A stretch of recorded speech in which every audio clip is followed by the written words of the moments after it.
Masih ada yang jomblo pada saat ini? Banyak. Aduh, hari gini masih jomblo.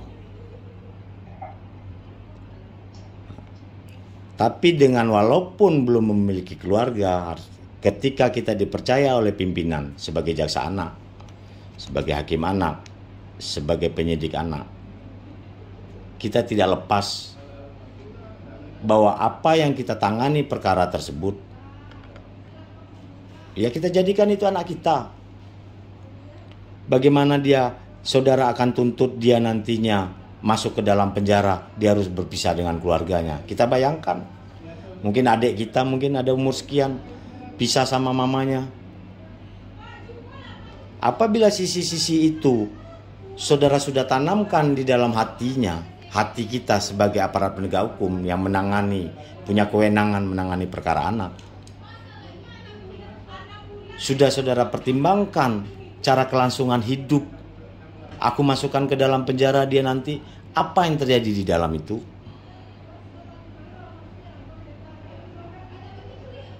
Apakah dia akan menjadi baik dia keluar dari penjara nantinya? Dan saya harapkan para jaksa, khusus para jaksa, baik pegang perkara anak, pegang perkara dewasa, saudara harus pernah melihat ke rutan, ke LP. Jangan hanya pegang berkas dan tidak pernah ke rutan, ke LP. Itu saya minta. Saudara lihat betul kehidupan orang di LP itu.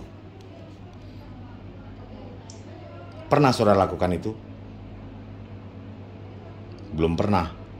Taunya tahap 2 kirim rutan. Nggak tahu bagaimana offernya di dalam itu. Itu makanya orang dewasa sekarang ada RJ-nya.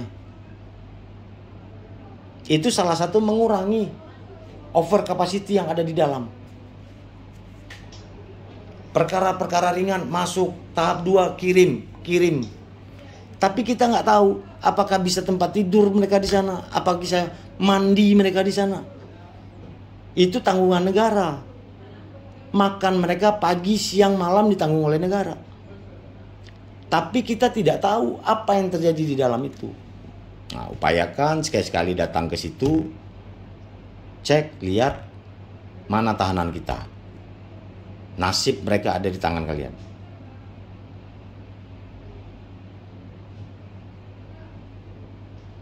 Sangat banyak jaksa yang mungkin belum lihat keadaan di dalam itu. Tapi kalau saudara sudah melihat, saudara akan mempertimbangkan, yakin saudara ini tidak akan kabur. Ada si penjamin, ada apa, laporkan ke Kasipidum, laporkan ke Kajari. Pak, izin Pak, ini mungkin tidak kita tahan. Tanpa ada embel-embel yang lain ya. Tapi betul-betul murni, pure saudara melakukan, mempertimbangkan sisi kemanusiaan. Karena di dalam itu Pak, ini kayak gini, dia sakit gula, dia sakit ini, mati ini di dalam nanti itu Pak.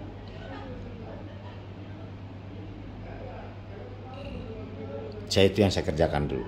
Harus tahu saya bagaimana rutannya Tanjung Pinang itu. Di mana rutannya tempat saya tugas. Di Riau seperti itu. Oh ini pidana korupsi, ini yang terjadi. Kalau perlu kita lihat blok itu. Kita antarkan. Jadi ini pasal 62 mengatur pengadilan wajib memberikan petikan. Nah ini khusus para hakim. Pengadilan wajib memberikan petikan putusan pada hari putusan diucapkan kepada anak atau advokat. Jadi perkara anak ini setiap tahapan harus didampingi.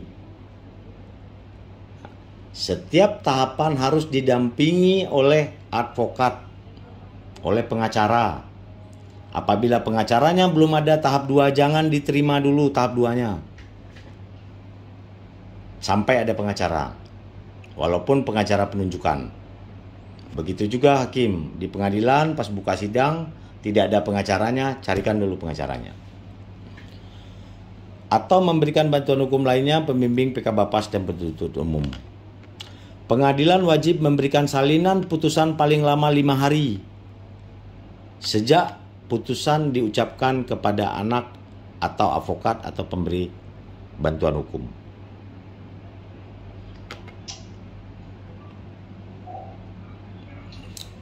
Ini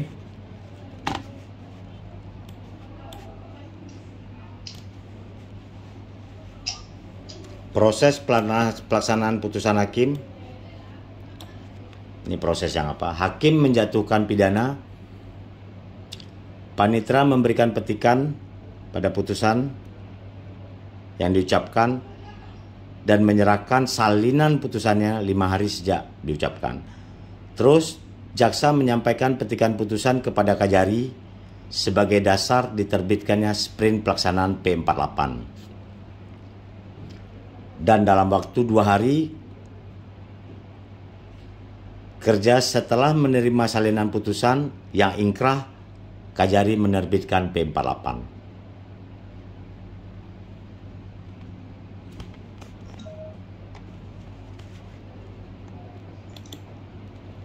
Terus jaksa melaksanakan putusan dengan membuat berita acara BA17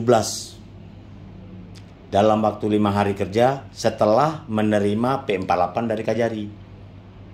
Jadi Kajari perintahkan laksanakan putusan hakim, jaksa langsung membuat BA17-nya.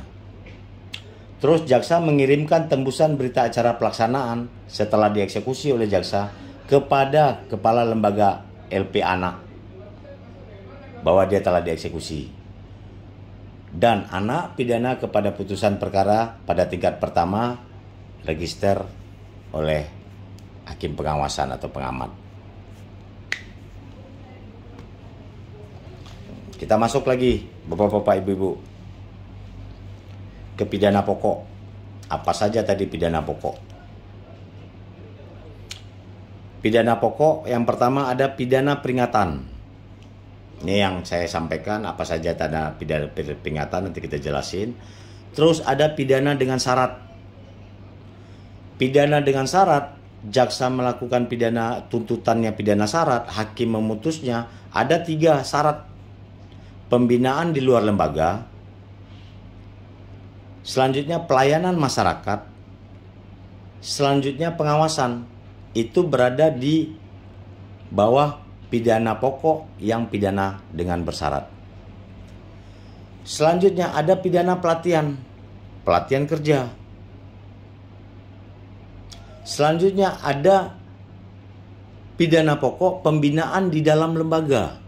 Nah, apa saja nanti nih yang di dalam lembaga. Selanjutnya barulah ada pidana penjara.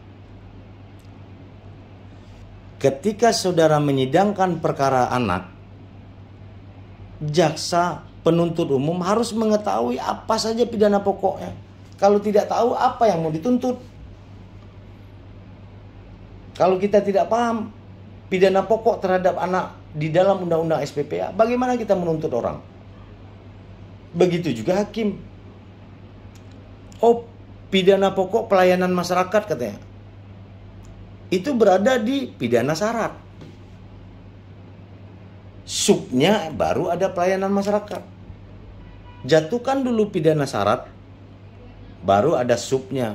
Oh, cocoknya dia pelayanan masyarakat. Di panti jompo nih si anak.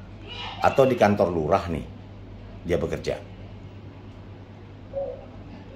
Oke. Pasal 70. Ringannya perbuatan, keadaan pribadi anak atau keadaan pada waktu dilakukan perbuatan atau yang terjadi di kemudian dapat dijadikan pertimbangan hakim untuk tidak menjatuhkan pidana atau mengenakan tindakan dengan mempertimbangkan segi keadilan dan kemanusiaan. Ini yang saya katakan tadi. Pasal 70 mengatur yang berat itu bisa dikenakan ringan kepada anak-anak. Ya kan? Tapi yang ringan jangan kita kenakan yang berat. Diatur. Selagi berat bisa saudara ringankan. Tetapi yang ringan jangan coba-coba diberatkan hukuman kepada anak. Pasal 72. Pidana peringatan merupakan pidana ringan yang tidak mengakibatkan pembatasan kebebasan anak. Pidana peringatan tidak dapat dijatuhkan kepada anak yang belum 14 tahun. Ini yang menarik. Kenapa dia tidak bisa dijatuhkan di umur sebelum 14 tahun? Karena umur anak yang 12 tahun sampai 14 tahun kan hanya dapat dikenakan terhadap tindakan. Dia tidak bisa dikenakan hukuman pidana pokok. Hanya tindakan.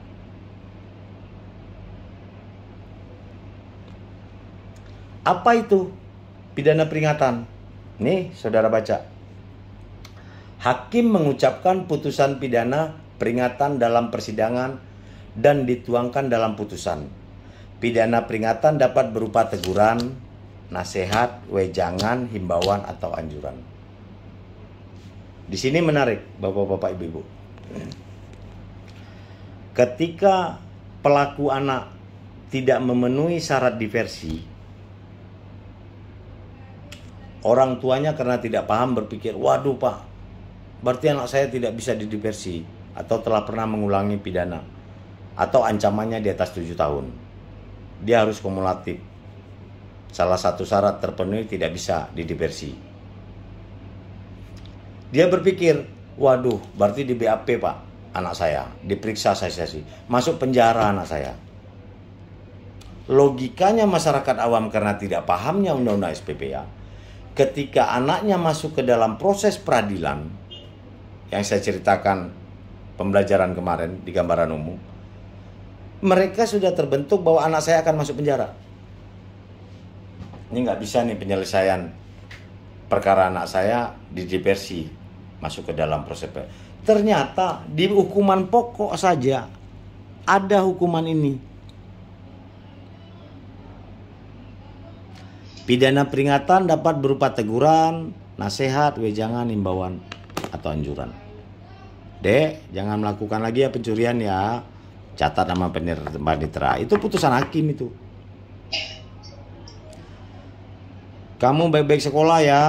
Catat lagi kamu baik-baik sekolah. Kamu jangan melakukan pencurian lagi ya. Kamu harus masuk ke pesantren ya. Belajar ya agama ya, supaya jangan melakukan pencurian ya nak ya. Dicatatlah.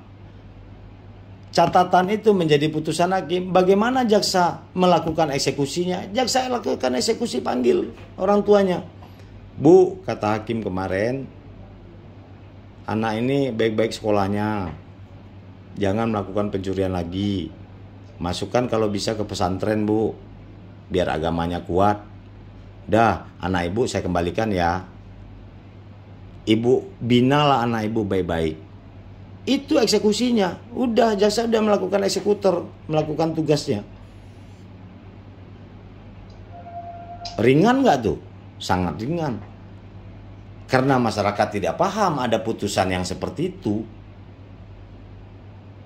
Merasa dengan masuk ke dalam sistem peradilan anaknya masuk penjara. Kita rubah mindset aparat penegak hukum dengan adanya undang-undang ini. Jangan berpikir untuk perkara anak masukkan ke penjara lagi, nggak ada itu.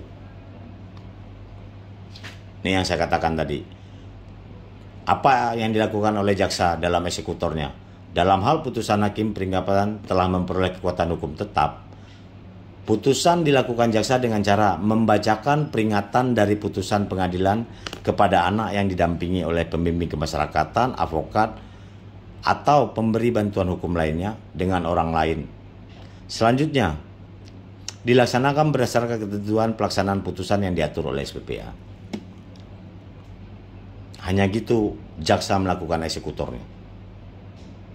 Bacakan lagi apa putusan hakim yang diucapkan oleh hakim tadi. Cepat, clear, gak perlu berlarut-larut. Siapa yang melakukan pengawasan dalam putusan peringatan?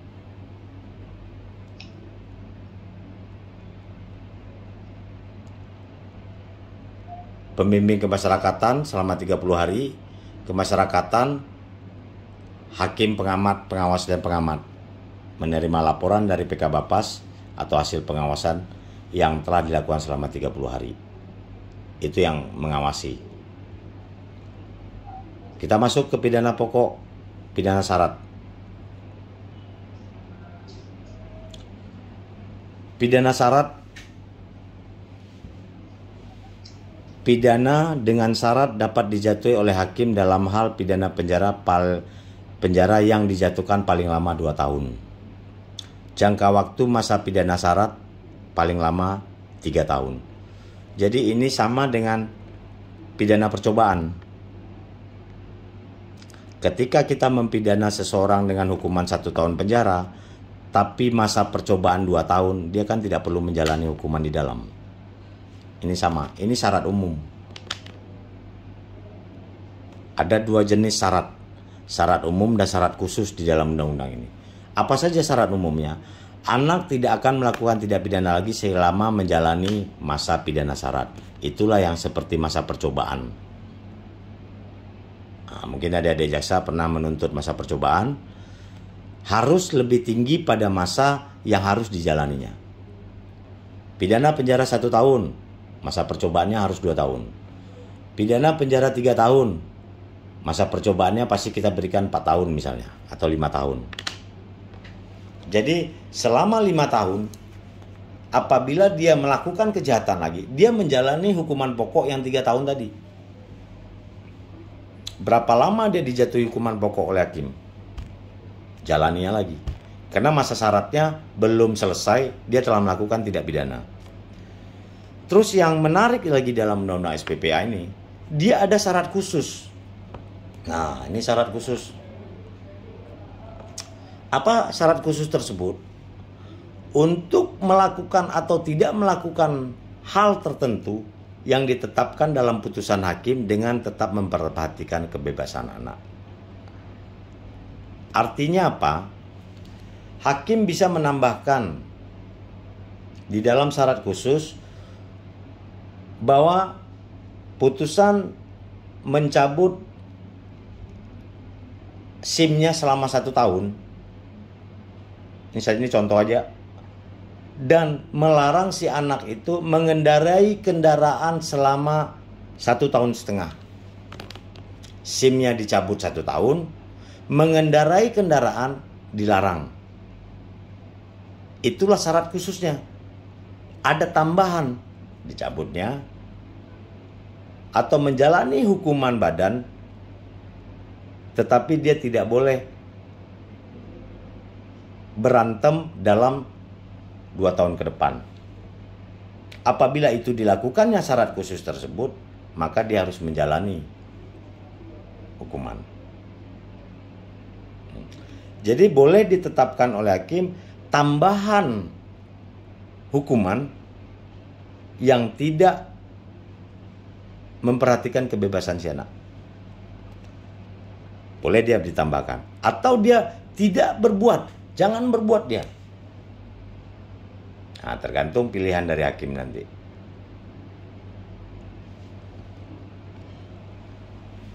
Nah, pidana dengan syarat ada 3 macam, Mbak. 3 subnya. Ada pembinaan di luar lembaga, pelayanan masyarakat, dan pengawasan. Apa saja itu pembinaan di luar lembaga? Nah, tuntutan jaksa, putusan hakim harus menguasai ini apabila akan dikenakan dia pidana pokok dengan bersyarat. Harus paham ini, Pak.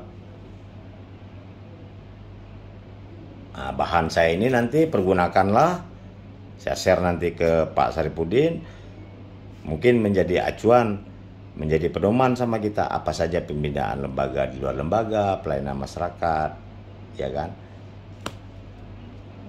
Nih, pidana di luar lembaga. Dalam hal hakim memutuskan bahwa anak dibina di luar lembaga, maka lembaga tempat pendidikan dan pembinaan ditentukan dalam putusannya. Disebutkan, Pak, tidak semua lembaga menerima anak-anak. Nanti jaksa sulit mengeksekusinya. Kemana mau dieksekusi oleh jaksa? Ternyata ini tidak diterima. Dia takut mempekerjakan anak-anak, nanti salah pula di bawah umur. Bermasalah dengan tenaga kerjaan nanti, undang-undang tenaga kerja. Pertama, mengikuti program pembimbingan dan penyuluhan yang dilakukan oleh pejabat pembina. mengikuti terapi di rumah sakit jiwa. Nih, kalau putusan hakim melihat anak ini perlu jiwanya yang kena, masukkan ke rumah sakit jiwa dia. Di luar lembaga kan, Pak. Mengikuti terapi akibat penyalahgunaan zat alkohol, narkoba, psikotropika, dan zat efek detektif lainnya. Nih, masukkan dia. Kasus narkoba, terapi kan dia. Apabila si anak melanggar syarat khusus ini, maka dapat diperpanjang 2 kali masa pembinaan yang belum dilaksanakan, 2 kali lipat dia lagi. Kabur dia misalnya di tempat terapi ini atau di rumah sakit jiwa, tangkap lagi, masukkan 2 kali dia dilakukan pembinaan. Pembinaan di luar lembaga berupa pembinaan di luar pelaksanaan pidana di lembaga tempat pendidikan, dan pembinaan yang ditentukan dan diputuskan pengadilan memperhatikan kebutuhan anak selama anak menjalani pidana dengan syarat anak harus mengikuti wajib belajar 9 tahun. Nggak boleh putus, Pak. Nggak boleh pendidikannya. Jaksa melaksanakan putusan hakim dan menyerahkan anak kepada lembaga ditunjuk dalam putusan hakim dilakukan dengan membuat BA 17. Itu berita acara. Jaksa melakukan pengawasan terhadap pelaksanaan pidana syarat. Jaksa melaksanakan putusan dengan menempatkan anak dalam lembaga yang ditunjuk oleh pemerintah yang dilaksanakan sesuai dengan ketentuan peraturan perundang-undangan. Dalam hal hakim menjatuhkan pidana berupa pembinaan di luar lembaga untuk mengikuti terapi di rumah sakit jiwa, jaksa melaksanakan putusan dengan berkoordinasi dengan pejabat pembina pada rumah sakit jiwa yang tercantum dalam amar putusan. Jadi jelas, Pak, rumah sakit jiwanya mana. Karena menyangkut nanti beban biaya, tanggungan. Kalau bukan dari instansi rumah sakit jiwa pemerintah, siapa yang akan membayar? Nggak mungkin di jaksa selaku eksekutor.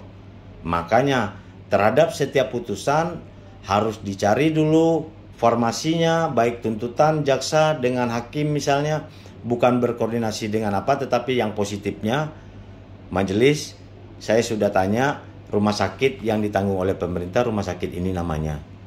Karena di tempat tugas kita ini banyak rumah sakit swasta. Kalau dia ke swasta, nanti siapa yang mau menjamin? Koordinasikan itu sebelum diambil keputusan.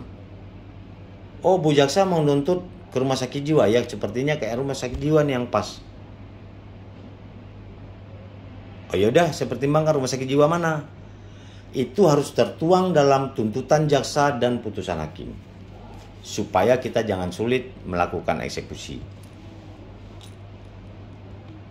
Koordinasi lah, itu yang saya katakan. Kunci bukan kita intervensi dalam satu putusan, tetapi koordinasi yang baik untuk mendapatkan putusan yang lebih baik. Karena di lapangan nanti kesulitan kita, Pak. Terus ada pidana pelayanan masyarakat. Nah, saya contohkan sama Bapak Ibu. Kegiatan membantu pekerjaan di lembaga pemerintah atau lembaga kesejahteraan, contohnya membantu lansia, dapat dikenakan anak-anak tuh. Orang cacat atau anak yatim, dan membantu administrasi ringan di kantor kelurahan. Silakan. Di kantor kelurahan mana? Di tempat dia yang dekat sama rumahnya. Jangan rumahnya di Jakarta Selatan, bapak-bapak ibu-ibu tuntut atau putuskan dia di Jakarta Timur, makin repot. Yang terdekat sama rumahnya. Jadi dia pulang dari hasil membantu orang cacat, orang lansia, dia tinggal pulang sore, pulang ke rumahnya, dijemput sama orang tuanya. Terus bertujuan untuk mendidik anak dengan meningkatkan kepedulian pada kegiatan masyarakat yang positif. Lamanya paling singkat 7 jam dan paling lama 120 jam. Nah, ini sama-sama Bapak Ibu. Paling lama pendidikannya 120 jam. Nah, sama kita ngukum anak.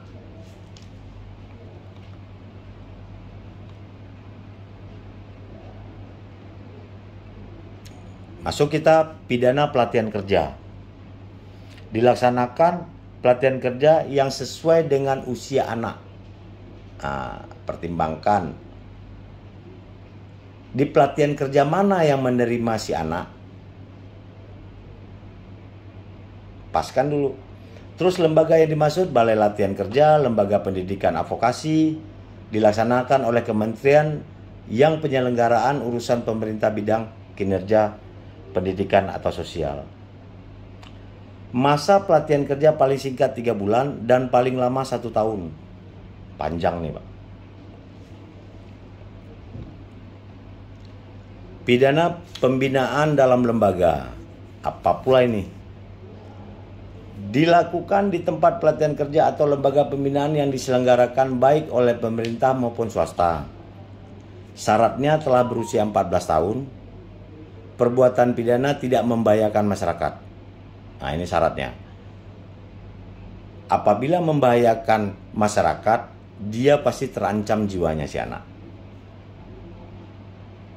Ada yang dendam nanti masyarakat terhadapnya.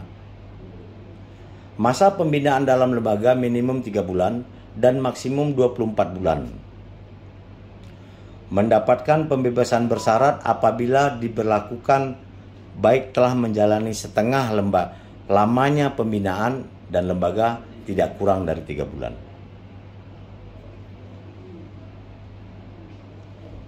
Masuk kita lagi Pak. Inilah pidana yang terberat bagi si anak. Ketika syarat-syarat pidana pokok tadi itu yang Bapak lihat,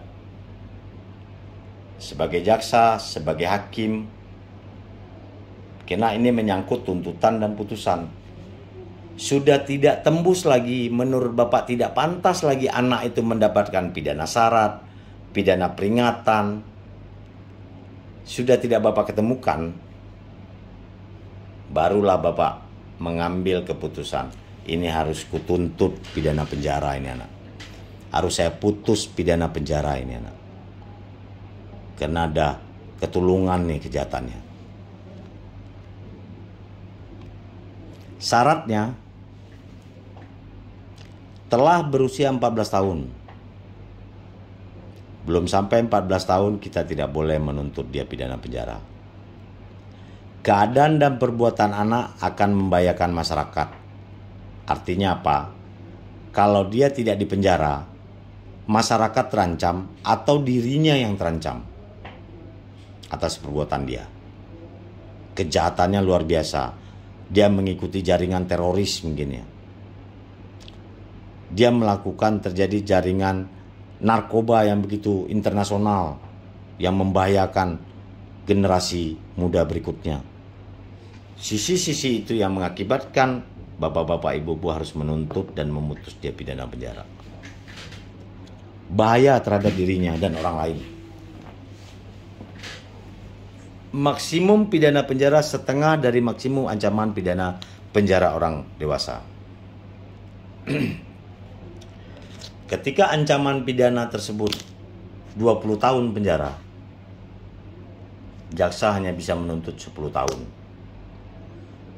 Hakim hanya bisa memutus maksimalnya 10 tahun. Itu syarat hanya terhadap tuntutan dan putusan. Jangan dijadikan setengah pidana penjara orang dewasa ini menjadi syarat diversi. Itu nan salah. Ini kita satukan, saya kembalikan lagi. Kemarin saya sudah bercerita sama bapak-bapak, ibu-ibu. Syarat untuk diversi tidak ada pengurangan setengah. Undang-undang apa yang bapak-bapak, ibu-ibu pakai untuk menjatuhkan hukuman atau menentukan perkara anak, syarat diversi itu berdasarkan tetap, kalau 8 tahun ya 8 tahun. Kalau 10 tahun ancaman hukuman undang-undang itu berarti 10 tahun. Jangan dikurangi setengah. Kalau itu yang terjadi di tingkat penyidikan, hasil litmasnya PK Bapas menyebutkan dikurangin setengah, nanti seluruh perkara anak bisa saudara diversikan karena dikurangi setengah. Ancamannya 14 tahun misalnya, dikurangi 7, masih bisa nih 7 nih. Itu syarat diversi mutlak apa yang ada di undang-undang tersebut. Tapi untuk tuntutan dan putusan, itulah maksimalnya aja 10 tahun. Maksimum pidana yang dapat dikemukakan hanya 10 tahun penjara. Anak yang dijatuhi pidana penjara ditempatkan di LPKA. Pembinaan anak di LPKA dilaksanakan sampai anak berusia 18 tahun. Dalam hal anak telah mencapai umur 18 tahun tapi belum selesai menjalani pidana, anak dipindahkan ke lembaga pemasyarakatan. Jadi belum selesai dia, tapi umurnya udah melewati 18 tahun, dipindahkan dia. Jangan jadi raja dia nanti di tempat rutan anak-anak itu. Dalam hal tidak terdapat lembaga pemasyarakatan pemuda, anak dapat dipindahkan ke lembaga pemasyarakatan dewasa berdasarkan rekomendasi dari PK Bapas. Pemindahan anak harus memperhatikan ketersediaan blok khusus pidana pada lembaga pemasyarakatan dewasa. Jadi sekarang sistemnya Pak mengantisipasi tidak ada LPKA anak. Jadi di lembaga pemasyarakatan orang dewasa tersebut dibikinkan blok khusus buat anak. Dia tidak bercampur. Kalau dulu digabungkan, nah sekarang ada blok khusus anak dan bapak boleh pindahkan ke sana. Dalam hal tidak terdapat blok khusus pemuda pada lembaga pemasyarakatan anak, anak tetap ditempatkan di LPKA sampai berumur 21 tahun. Kalau di provinsi tempat bapak tugas, ketika anak mau dipindahkan ke lembaga orang dewasa, ternyata di situ tidak ada blok khusus terhadap anak, jangan dipindahkan dia. Sampai umur 21 tahun dia tetap di LPKA, di lembaga khusus anak. Daripada dia dicampurkan ke dengan orang dewasa, biar dia bergabung sama anak-anak. Anak yang telah menjalani 1/2 dari lembaga LPKA diperlakukan mendapat hak pembebasan sesuai dengan ketentuan undang-undang. Nih pidana tambahan. Harus melekat pada pidana pokok dan tidak dapat dijatuhkan secara tersendiri. Artinya apa? Pidana tambahan tidak boleh ditambahkan apabila tidak ada pidana pokoknya. Jadi harus melekat pidana pokok yang dijatuhkan oleh jaksa, oleh hakim, apa embel-embel terhadap pidana tambahannya. Hukum adat tadi. Dia tidak boleh berdiri sendiri. Artinya apa? Ketika dia menjalani hukuman pokok, pidana tambahan ini harus selesai. Jangan pidana pokok dijalani, setelah itu baru pidana tambahan dijalani. Tidak. Ketika berprosesnya pidana pokok dia jalani, pidana tambahan ini sudah selesai. Di antaranya perampasan keuntungan yang diperoleh dari tindak pidana pemenuhan kewajiban adat. Kewajiban adat adalah denda atau tindakan yang harus dipenuhi berdasarkan norma adat setempat yang tetap menghormati harkat dan martabat anak serta tidak membahayakan kesehatan fisik dan mental anak. Ini pasti. Pemenuhan kewajiban adat sebagaimana dimaksud untuk pemulihan kembali kepada keadaan semula atau setidaknya mendekati pada keadaan semula. Dalam melakukan pemenuhan kewajiban adat harus memperhatikan prioritas, tingkat keseriusan tindak pidana, tingkat kerugian yang ditimbulkan, dan kemampuan anak untuk memenuhinya. Jadi jangan sampai nanti karena masyarakat adat marah, perbuatan anak ini terlalu menurut hukum adat terlalu kelewatan, nanti membuat dia mencederai anak tersebut terhadap melaksanakan putusan adat, itu tidak dibenarkan. Jadi perhatikan tingkat keseriusan tindak pidana. Kalau tidak serius-serius, bicarakan sama tokoh adat. Bisa nggak dikenakan, Pak?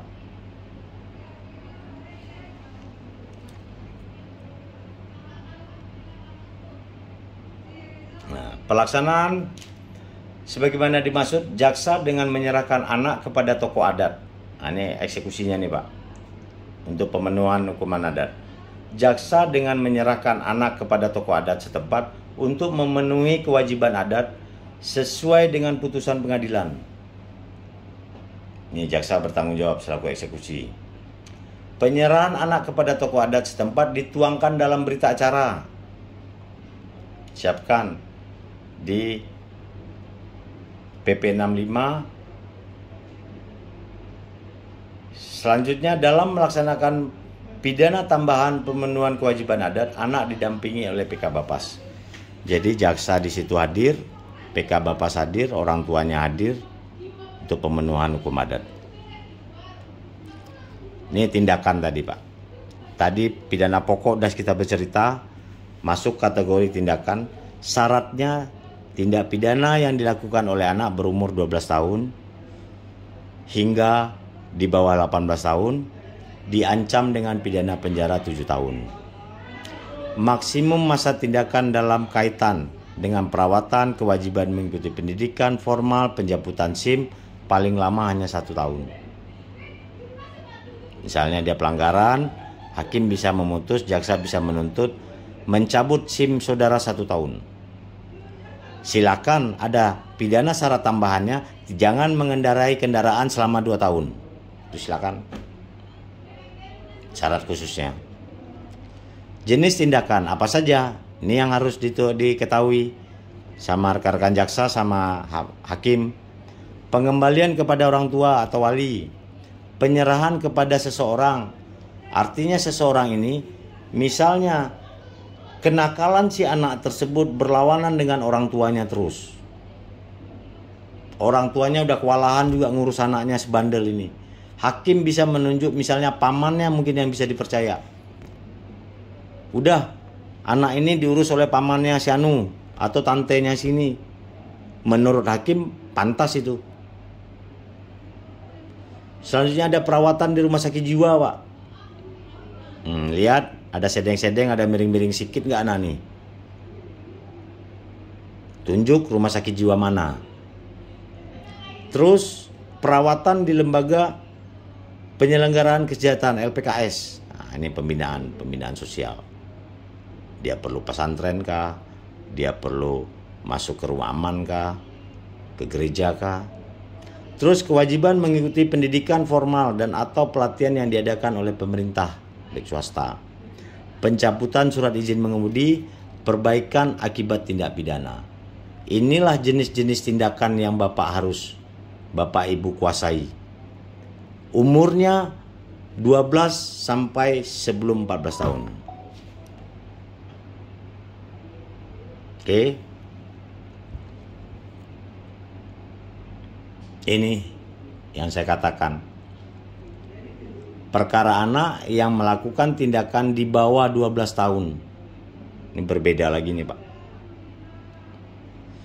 Umur 12 tahun pertanggungjawaban anak menurut SPPA. Bagaimana dengan anak yang belum 12 tahun? Hanya 2 putusannya, Pak, hanya ini.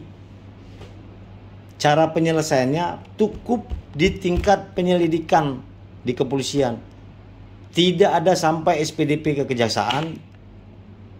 Dia hanya bisa minta penetapan hakim dari penyidikan. Jadi kami nggak ada urusan nih, jaksa. Kalau umurnya 11 tahun, para jaksa nggak usah terima SPDP-nya, kembalikan itu. Dia nggak bisa diproses. Orang yang tidak bisa diproses, orang gila, tidak dapat diminta pertanggungjawaban. Apa yang mau disidangkan? Nah, jangan terima SPDP-nya, balikan. Nggak urusan kami nih, umurnya baru 11 tahun. Apa putusannya? Menyerahkan kembali kepada orang tua. Mau 10 kali dia memperkosa orang, membunuh orang, mau jual narkoba, ketangkap terus. Umurnya belum 12 tahun. Inilah mengikut sertakan dalam program pendidikan, pembinaan, dan pembimbing kemasyarakatan. Paling lama 6 bulan nih.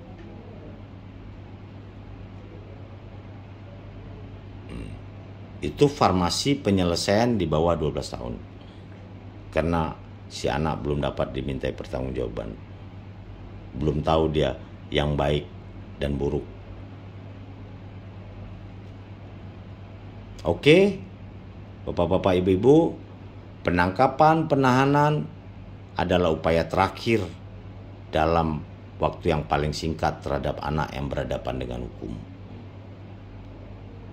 Sekali lagi saya minta, robah mindset kita yang dulu tahan, sekarang dengan adanya Undang-Undang SPPA nomor 11 tahun 2012, yang tahan tadi itu adalah upaya paling terakhir.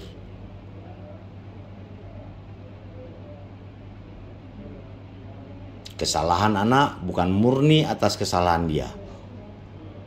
Banyak faktor yang mengakibatkan si anak itu berbuat kesalahan. Ada sisi orang tuanya, ada sisi keluarganya, ada sisi lingkungan tempat dia tinggal, ada sisi lingkungan tempat dia sekolah. Banyak faktor yang dicontoh di luar sana. Jadi kesalahan si anak bukan murni atas kesalahan dia. Bagaimana kita menjembatani ketika dia bermasalah. Kita carikan formasi yang baik untuk kelangsungan hidup dia ke depan. Dia adalah generasi penerus, generasi bangsa yang tinggal dibumbui. Mau pakai bumbu apa kita membesarkan dia? Kalau bumbu jelek ya jelek lah akhirnya. Tapi kalau bumbu itu bumbu yang baik, di lingkungan keluarganya baik, di lingkungan tempat dia tinggal baik, sedikit banyaknya pasti akan mengarah ke yang lebih baik. Tapi kalau dibiarkan dia si anak mencari jati dirinya yang tidak baik, faktor yang tidak baik tadi yang dari luar dibawanya ke rumah. Terbenturlah dia dengan proses pidana. Gampang berantem, gampang ringan tangan mencuri barang orang lain. Tergantung dari asal muasalnya dari lingkungan keluarga kan Pak. Baik, itu sedikit banyaknya dengan yang singkat ini di bulan puasa ini. Saya menggambarkan, mungkin sebelum saya tutup kita sharing, ada yang mau dipertanyakan, silakan. Izin bertanya Pak. Iya, dengan siapa? Dengan Ulan Pak dari Bapas Banda Aceh. Bapas Banda Aceh. Saya menanyakan terkait pelatihan kerja sebagai pengganti denda Pak. Ya. Nah, jadi kan kalau yang pidana penjara itu ada beberapa putusan pada anak di mana ada denda yang digantikan dengan pelatihan kerja kan Pak. Nah, apabila seperti yang Bapak katakan tadi pada